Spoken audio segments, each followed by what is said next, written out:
Okay, selamat pagi semua. Apa khabar? Diharap semuanya sihat dan semua dah vaksin dah ya. Okey, untuk kelas kita pada hari ini, kita sambung ulang kaji.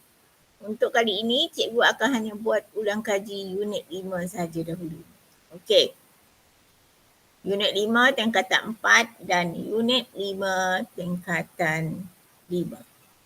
Okay, ya. Jadi untuk unit 5 dan tingkatan 4 dan 5 ini adalah berkaitan dengan bidang 6 jati diri moral.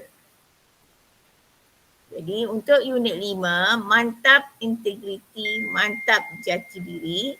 Manakala tingkatan 5 punya unit 5 integriti pemacu kecemerlangan organisasi.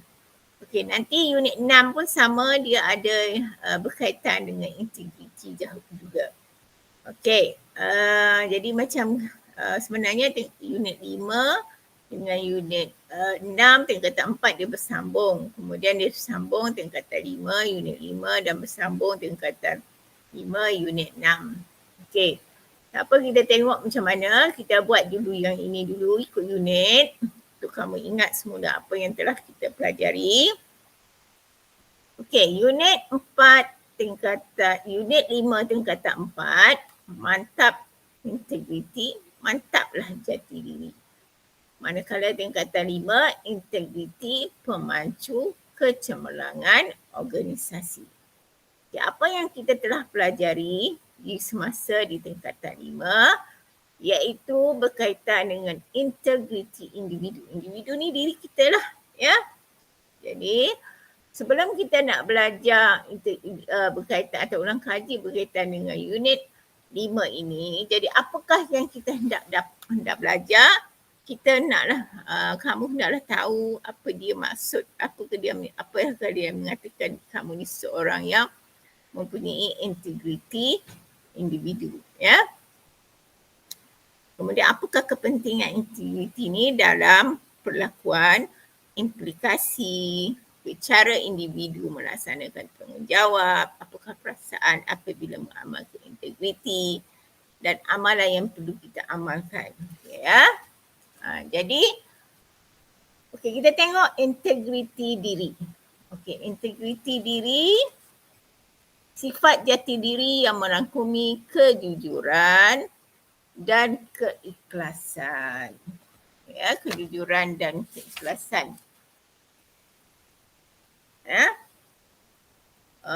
Itu yang dimaksudkan seorang yang mempunyai integriti individu, membolehkan dia menjadi seorang yang mempunyai jati diri.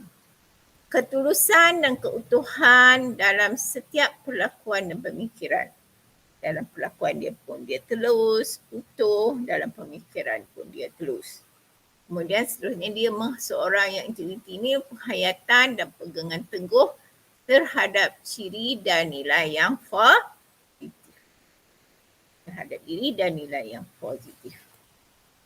Okey, jadi bila kita dah ada integriti macam benda yang ada yang 3 ni, barulah kita ni adalah seorang yang mempunyai integriti individu. Jadi kamu boleh rujuk balik nota yang cikgu beri, kamu boleh rujuk buku teks kan. Okey. Apakah kepentingan integriti ni? Jadi sebelum kita nak menjadikan sebuah negara kita hebat dan sebagainya, pertama sekali kita mesti ada integriti dalam diri kita. Okey, bila semua orang ada integriti dalam diri, maka apa saja aktiviti dapat berjalan dengan baik dan lancar. Kepentingan integriti ni melahirkan modal insan yang dapat berbakti kepada negara.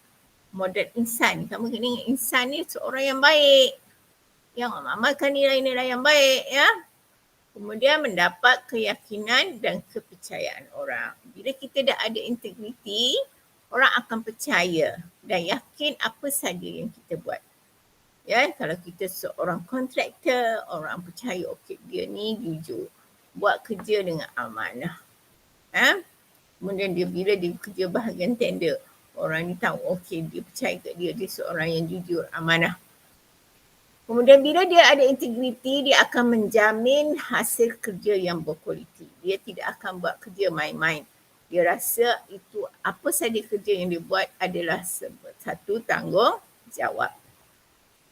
Kemudian memelihara dan memperkasakan imej diri serta keluarga.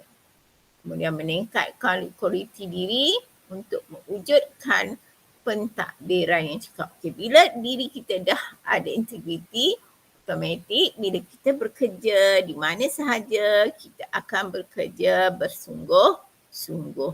Kita akan bekerja dengan amanah. Jadi akhirnya organisasi atau pentadbiran akan menjadi cekap.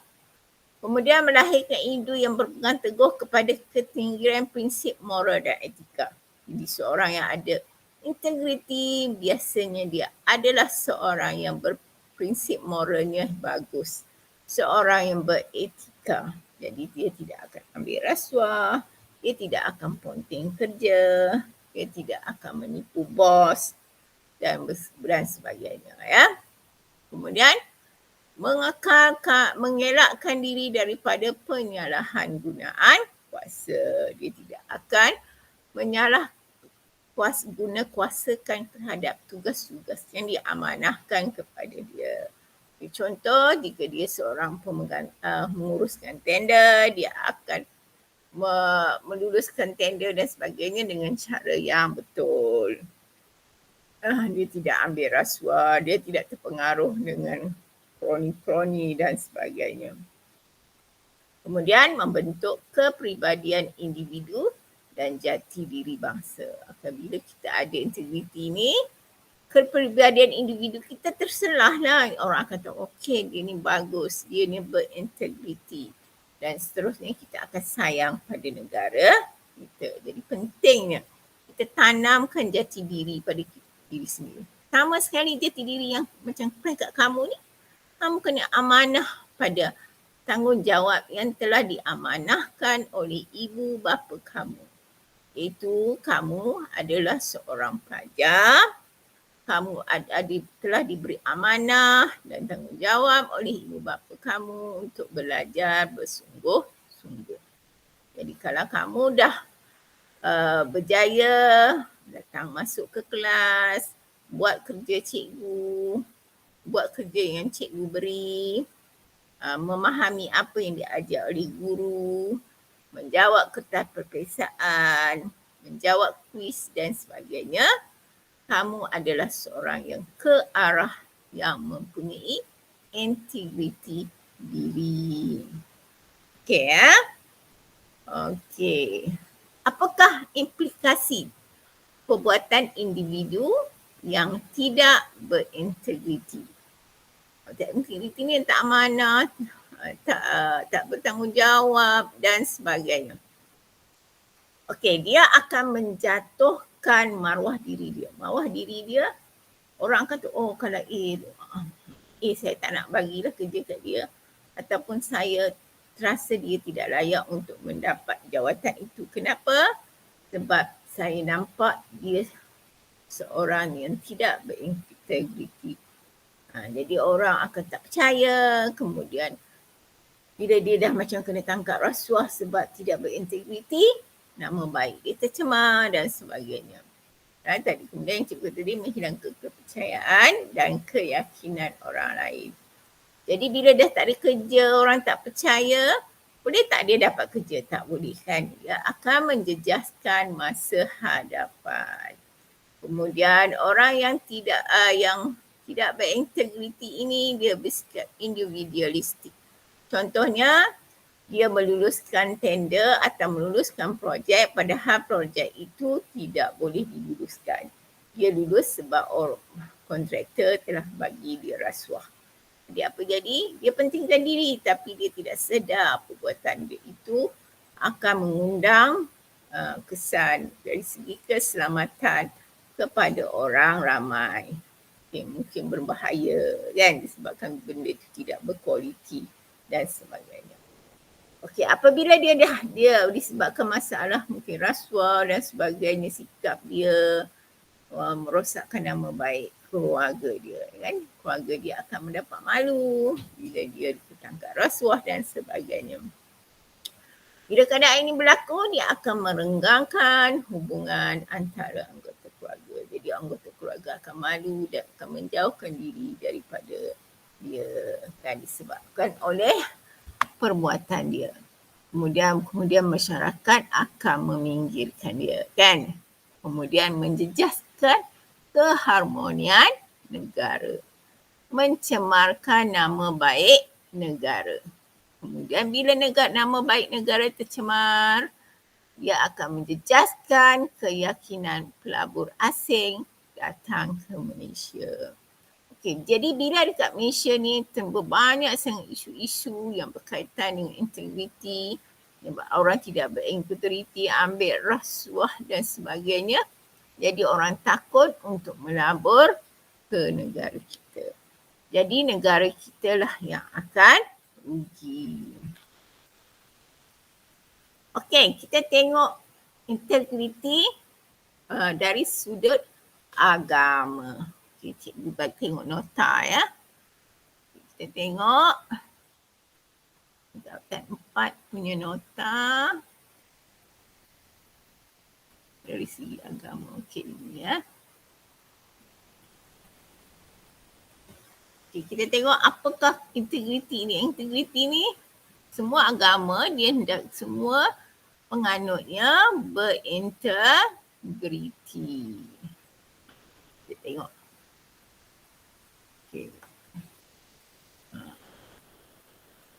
Okay, tengok orang Islam. Okay, dia dari segi dia dalam Islam dia ada Al-Quran. Dalam Al-Quran hadis ini menyatakan, wahai orang yang beriman, ya, janganlah kamu mengkhianati amanah kamu ketika kami mengetahuinya.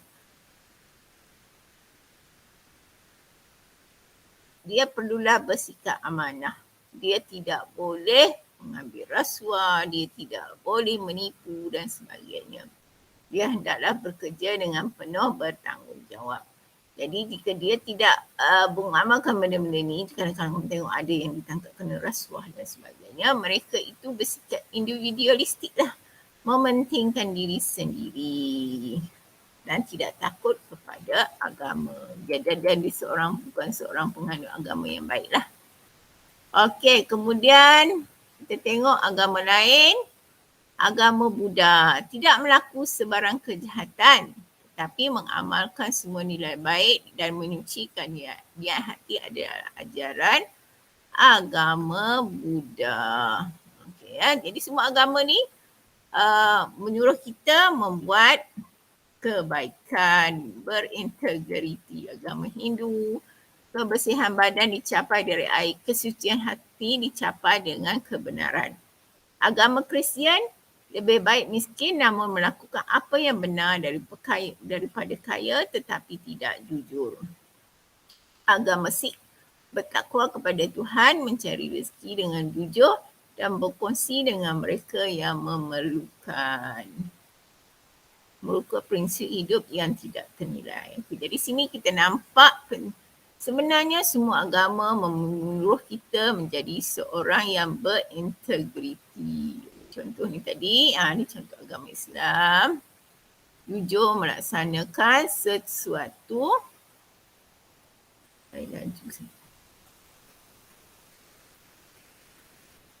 Jujur melaksanakan sesuatu tugas. Ini setia kepada keluarga, tidak melakukan penipuan.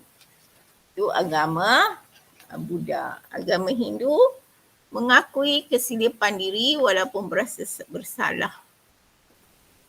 Kemudian agama Kristian tidak memasukkan suatu dokumen untuk mendapat sesuatu kepentingan atau kejayaan.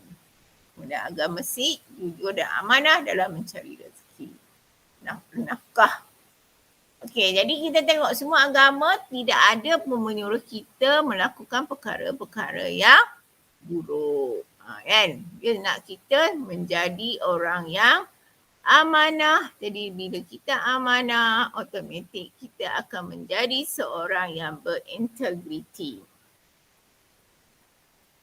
Okey, itu apa yang perlu dibincangkan semasa di tingkatan 4. Okey, di tingkatan 5, dia unit 5-nya adalah integriti, pemacu kecemerlangan organisasi. Organisasi ni apa? Kita dah belajar seperti sebuah organisasi sekolah, pejabat pos, polis, balai polis. Dia adalah organisasi yang terdiri daripada ketua dan anak-anak buahnya. Okey. Dalam organisasi, elemen dalam integriti menunjukkan organisasi itu berintegriti dari segi kepantasan, inovasi, tanggungjawab, disiplin, adil, prihatin dan kerja berpasukan. Ya. Okay, jadi kerja berpasukan. Itu menunjukkan sebuah organisasi itu hebatlah. Ya. Jadi pernah ke kamu kalau kamu ada tak pergi dekat pejabat bank dan sebagainya, kadang-kadang kamu tidak dilayan dengan mesra oleh orang yang barisan hadapan yang duduk kat depan dekat kaunter kan. Ada yang buat tak tahu je. Ada kan biarkan kita berjam-jam. Tapi sekarang ni benda tu dah sentiasa dipantau. Jadi mereka telah membuat penambahbaikan. Jadi untuk kita ada kempen-kempen dan sebagainya. Okey. Jadi bagaimana cara nak melaksanakan integriti dalam organisasi untuk mengelakkan benda ini berlaku? Jadi mereka mengamalkan banyak perkara. Contohnya, mematuhi kod etika kerja. Kod etika kerja ni mereka ada senarai semak apa yang perlu mereka buat kalau kerja mereka sebagai seorang kerani, pembantu takbir dan sebagainya. Ada kerja-kerja yang kita kena buat mengikut prosedur, manual kerja. Kemudian di satu organisasi biasanya mereka ada visi dan misi. Visi dan misi itu adalah matlamat tempat kerja itu. Kalau dekat sekolah, memang ada visi misi nak memastikan kamu ini lulus dengan baik, dengan cemerlang. Kamu ini adalah pelanggan cikgu kan. Jadi kalau kamu tidak memberi kerjasama, macam mana kita nak mencapai visi dan misi kita. Kemudian mengelakkan penyelewengan kerja. Penyelewengan kerja itu tidak mestinya hanya rasuah. Mungkin dia curi tulang, dia ambil barang-barang dalam pejabat, disalahgunakan sebagainya. Ya. Kemudian melaksanakan program kesedaran memerangi jenayah rasuah, penyelewengan dan salah guna kuasa.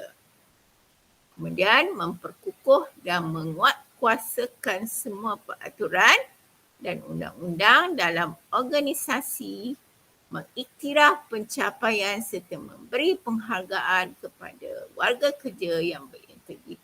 Jadi bila kita nampak ada pekerja kita yang hebat, yang bagus, jadi kita bolehlah, organisasi ketua boleh memberi anugerah kepada mereka.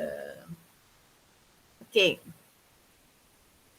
Jadi kenapa kita semua organisasi kita ini mengamalkan integriti ni?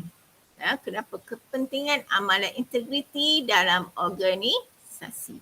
Jadi bila kita hebat, organisasi kita hebat, keputusan yang cekap dan pantas dapat diambil.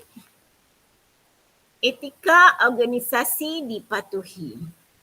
Anggota organisasi yang bertanggungjawab dan komitmen dapat dilahirkan.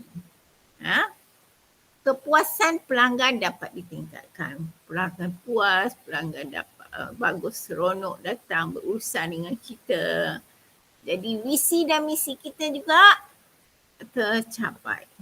Kemudian kita akan memperolehi pengiktirafan dari masyarakat. Orang suka, kita dapat anugerah. Kita sebenarnya bukan nak anugerah sangat. Bila orang sebut, okey, SMK Iskandar Shah. Okey, cikgunya hebat, muridnya hebat. Kita nak orang dengar cop kita macam tu.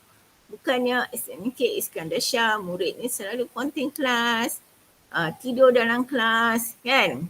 Tak masuk kelas PDPR dan sebagainya. Kita tak mahu macam tu. Kita nak jadi semua organisasi kita di orang suka, dikagumi. Jadi pengiktirafan itu bonus lah. Tapi yang ada dalam erti kata sebenar, amalan yang kita organisasi itu lakukan, ya, mencapai apa yang mereka rancang. Okey, anggota organisasi yang bersih, cekap dan amanah dapat dibentuk. Okey, bila kita ada integriti, jadi anggota organisasi ini akan dapat menjadi seorang yang bersih, cekap dan amanah. Bersih, tidak rakus rasuah dan sebagainya. Cekap, cepat buat kerja. Amanah, segala urusan dibuat dengan secara amanah dan ikhlas. Jadi anggota organisasi ini dihargai. Jadi sebagai ketua misalnya, bila kita tengok anggota organisasi kita hebat, kita berilah dia anugerah cemerlang dan sebagainya. Okey, apa akan jadi jika amalan integriti dalam organisasi ini tidak dipraktikkan? Jadi pelanggan hilang keyakinan dan kepercayaan terhadap organisasi. Sikap individualistik mengatasi kerja berpasukan. Jadi dia pentingkan diri. Jadi dia selalu bila ada kerja berpasukan, dia selalu elak, dia tidak kerja dengan bagus. Dia sebenarnya bila di kerja berpasukan ni, kita akan buat pembahagian kerja. A buat bahagian ni, B buat bahagian ni, C buat bahagian ni. Tetapi bila seorang yang tidak berintegritinya, walau dia dibahagikan kerja tapi dia masih buat, dia tak nak buat. Jadi bila masalah, bila dalam pasukan, bila seorang tak buat, kerja mungkin tidak akan dapat disiapkan mengikut jangka masa waktu yang telah ditetapkan.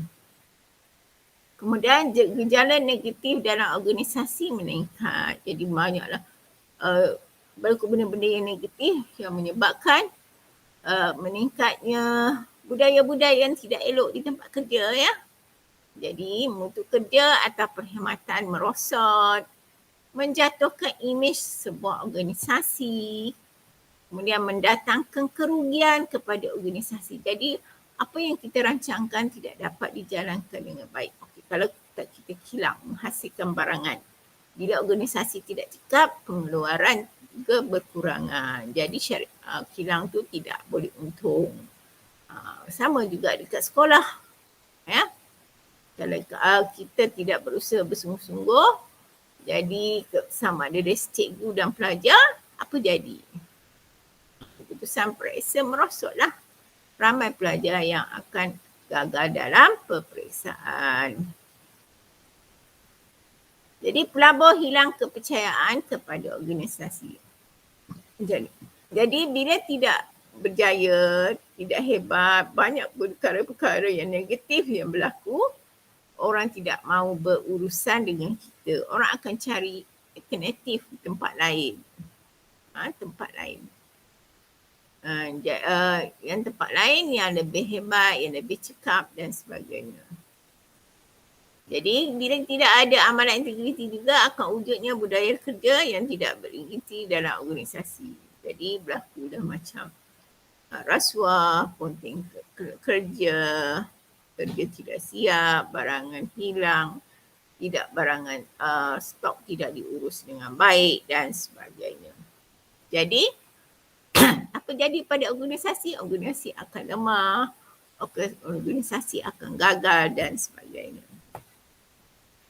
Okey, ya. Jadi kita dah belajar sebelum ini. Hari ini kita buat ulang kaji sahaja unit 5, iaitu pertama berkaitan dengan integriti diri, kedua berkaitan dengan integriti organisasi.